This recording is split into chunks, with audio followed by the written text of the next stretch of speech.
Today, we are going to discuss a very important topic in biology, glycolysis and the Krebs cycle.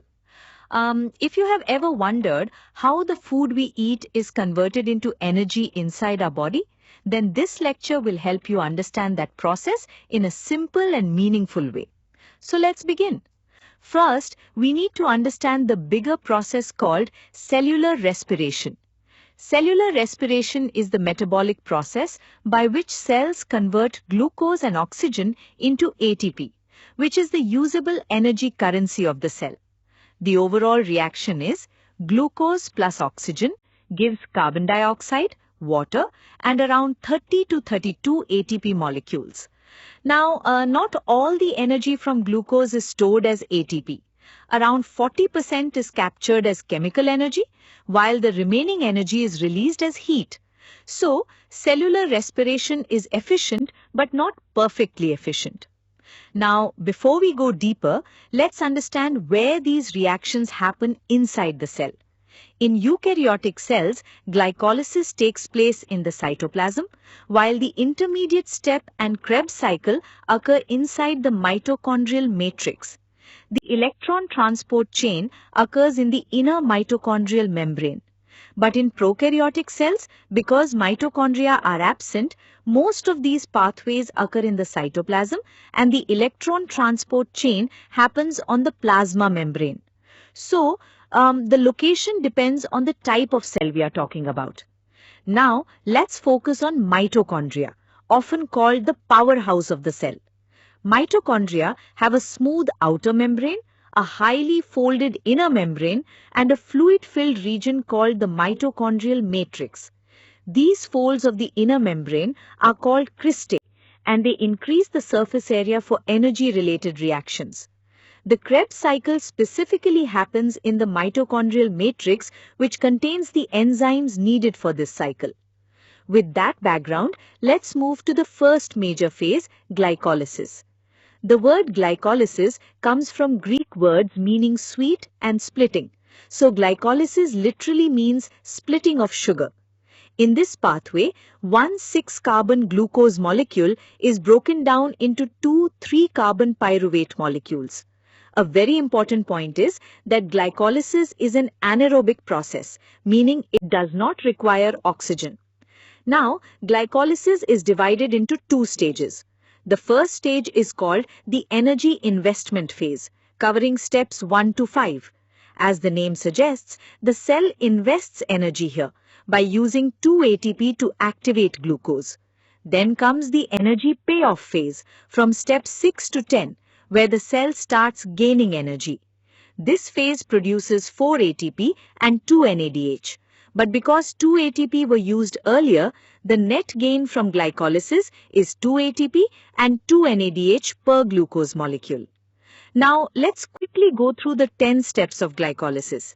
In step 1, the enzyme hexokinase converts glucose into glucose 6-phosphate using 1 ATP.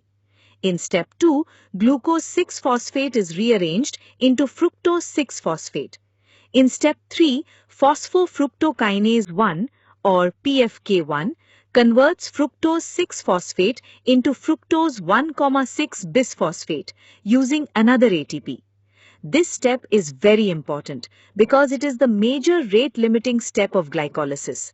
Next, in step 4, aldolase splits the 6-carbon molecule into two 3-carbon molecules, DHAP and G3P. Then in steps 5 to 10, these molecules are oxidized and converted into pyruvate.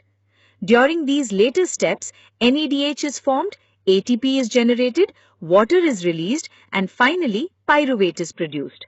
So, by the end of glycolysis, one glucose molecule gives 2 pyruvate, 2 ATP net, and 2 NADH. Now, glycolysis is complete, but pyruvate cannot directly enter the Krebs cycle. So, we need a connecting step called pyruvate oxidation. In this step, each pyruvate molecule enters the mitochondria and is converted into acetyl-CoA. During this process, one carbon is released as carbon dioxide, NAD+ is reduced to NADH, and coenzyme A attaches to the remaining 2-carbon acetyl group. Since one glucose gives two pyruvate molecules, this step happens twice per glucose. Now we enter the second major phase, the Krebs cycle, also known as the citric acid cycle or TCA cycle.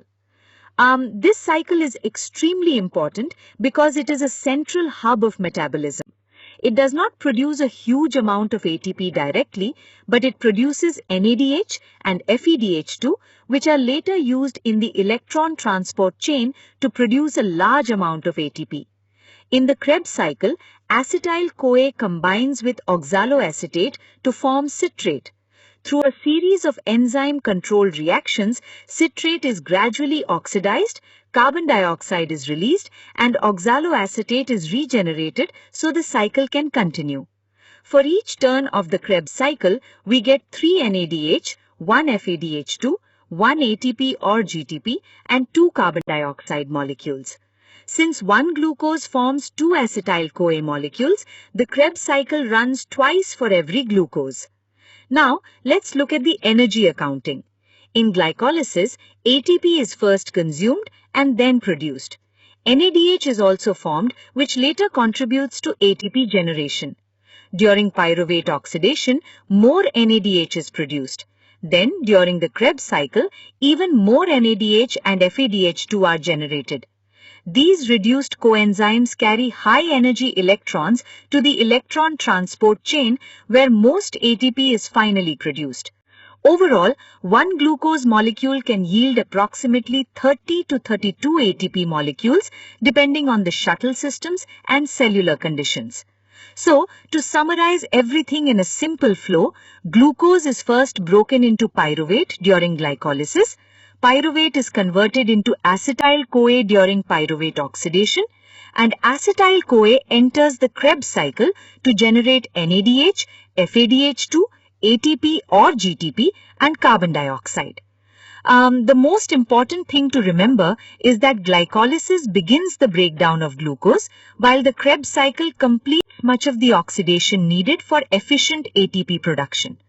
That brings us to the end of this short lecture on glycolysis and the Krebs cycle. I hope this explanation helped you understand not only the steps but also the connection between these pathways. Please like, share and subscribe for more such knowledgeable content.